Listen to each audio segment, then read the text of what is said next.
পশ্চিমবঙ্গের একটা ছোট গ্রাম, নাম তার পলাশপুর। সেখানে অরুণ কাকা নামের একজন বৃদ্ধ থাকতেন। গ্রামের সবাই তাকে একটু খ্যাপাটে ভাবত, কারণ তিনি তার ভাঙাচোরা মাটির ঘরে হাজার হাজার বই জমিয়ে রেখেছিলেন।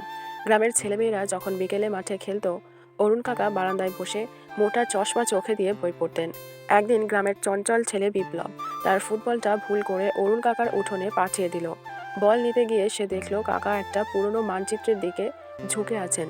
কি দেখছেন কাকা? এটা কি গুপ্তধনের ম্যাপ? বিপ্লব কৌতূহলী হয়ে জিজ্ঞেস করলো। অরুণ কাকা হাসলেন। হ্যাঁ রে পাগলা, তবে এই গুপ্তধন সোনা দানার নয়, এটা হলো জ্ঞানের।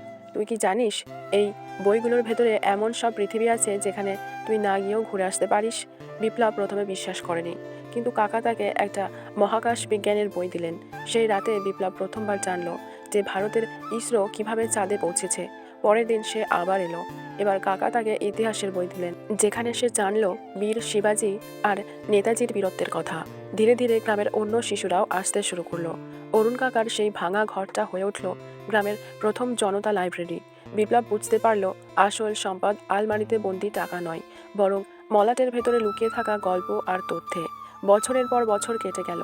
বিপ্লব বড় হয়ে শহরের বড় ইঞ্জিনিয়ার হলো, কিন্তু প্রতিবার গ্রামে ফিরলে সে আগে অরুণ কাকার সেই লাইব্রেরিতে গিয়ে বসে, কারণ সে জানতো তার সাফল্যের ভিতটা গড়া হয়েছিল ওই ধুলো জমা বইগুলোর পাতা থেকেই। উপদেশ: ছোট ছোট অভ্যাস এবং সঠিক জ্ঞান মানুষের জীবনের মোড় ঘুরিয়ে দিতে পারে।